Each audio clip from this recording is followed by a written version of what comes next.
This is Brian Husky. There was a disagreement over whether the three named people are intentionally malevolent or well-intentioned yet limited in their worldview. Why can't it be both on a case-by-case basis? There are definitely grifters out there. There's no doubt in my mind. There are people in this world who prefer believing in what they're told if it means that they can be good without having to think too much. And there are people out there who see life as a scene from Game of Thrones. Why are these views in conflict? Why can they not be at one and the same time malevolent or manipulative or crafty and also be ignorant? Maybe they're choosing to be ignorant. I have never known a person personally who chose to be manipulative in a grown-up way, as opposed to a child playing some kind of game or something. But in terms of this sort of thing, I've never identified it in anyone. I favor explanations of things that are kind of uniformitarian, that involve people going through life in normal ways and often doing things unintentionally or doing things because of one thing, even if they're claiming it's for something else. But to manipulate, I haven't known many people like that. That kind of manipulation is a minor kind of evil. It's a tort. And most people, it seems to me, seek to justify themselves to themselves in a way that would preclude, I've never used that word preclude, in a way that would preclude doing something like that. In which case, and unfortunately, I wind up thinking they do it because they're not thinking very hard. And that doesn't mean that they're not smart, but that's the theme of today's episode on race. It's supposed to be advanced to not think very hard and to just go with your feelings. That's my rationale. Evil or any strain of intentional tort is rare, in my view. I don't see it much in people I know, and so I assume it's rare. Maybe I'm naive. Well, evil, but craven. I'm not going to call them evil because they are hyper woke and ever on a hair trigger to be offended by some microaggression and constantly complaining about anti-Black racism, standing athwart their life's aspirations. I don't want to say such a person is evil. They might be cowardly. They might be living in bad faith. What do you mean by that? Might be. Well, what I mean is succeeding in a hard and competitive job. You come in, you're the new person on the block, and you have to prove yourself.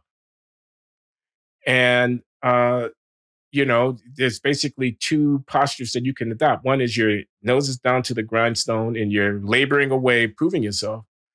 And the other is that you're scanning the horizon for something to be offended about, and you're going to carve out for yourself this is the Black voice in the newsroom. I don't see any other Black people. I don't see anybody in here who looks like me. I'm standing in for the authentic expression of the Black thing, which is a substitute. Yes. In that context for actually earning your spurs. Yes. By reporting on the story and getting the facts and writing up something that's really, really good and so forth. I don't see that as manipulative, though. I see. I said cowardly. I said living in bad faith. I said you're dodging the real challenge and you're taking the easy route. I don't know. Manipulative isn't a word that describes the thing that I'm saying right now. Coward. But it's not entirely honest. It's not honest with yourself. It's not honest with the institution. But when the person does that, the reason they're doing it is because they think that makes them more interesting than actually going and doing something race neutral involving finding facts or saying something new. It's not cowardly to seek to be interesting, is it? Because there are people who do this in my own field, and they're not cowards. It's that they know that it's going to get a lot of attention, and they think of themselves as noble warriors, right? Yes, correct. And I should not judge them because I don't live inside their heads and I don't know what's really motivating them. And if it really is like I put on a loud colored jacket because I wanted to stand out at the dinner party, it fits me to a T, but it's red. Okay, it's a red blazer. Wrong color. Get used to it. I showed up with my orange bow tie and my red blazer on, and you need to get used to it. So that's idiosyncratic. That's a kind of exceptionalism where I'm trying to draw attention to myself. I want to be interesting. Right. That's one thing. It's another thing to say, I see what's going on in this organization.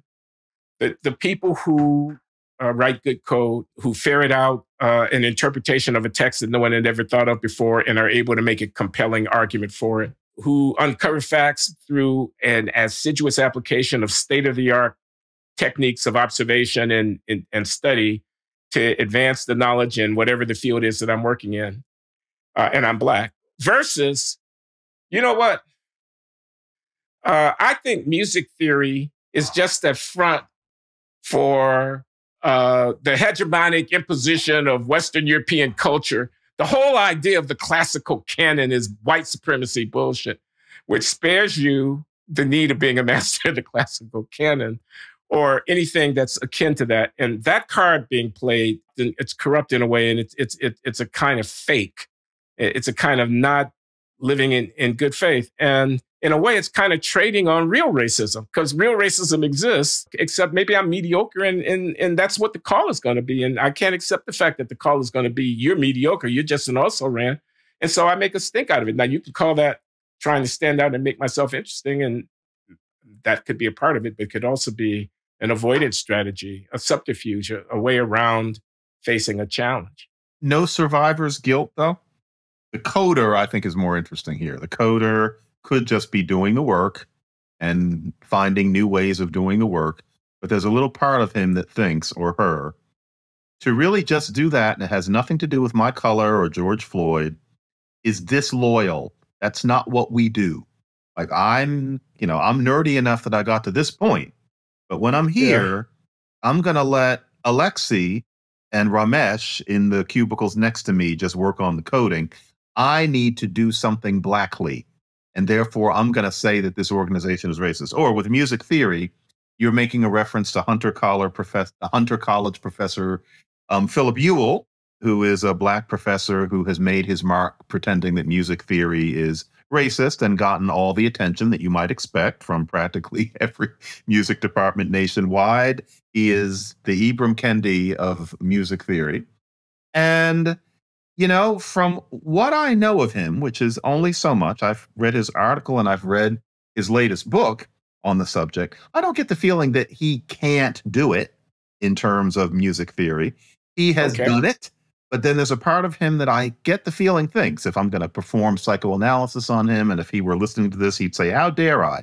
And I'm going to say, because it might make sense, it's that he figures analyzing, the harmonic shifts in Tchaikovsky or something like that, that's not enough if you're a Black person. You're supposed to do something that's part of the struggle. And frankly, if you're in music theory, you almost have to pretend.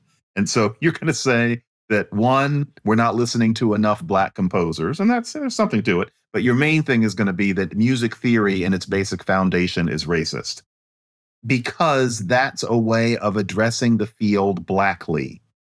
In which case, I can't see him as a hustler, and I don't know that he thinks that he can't do it.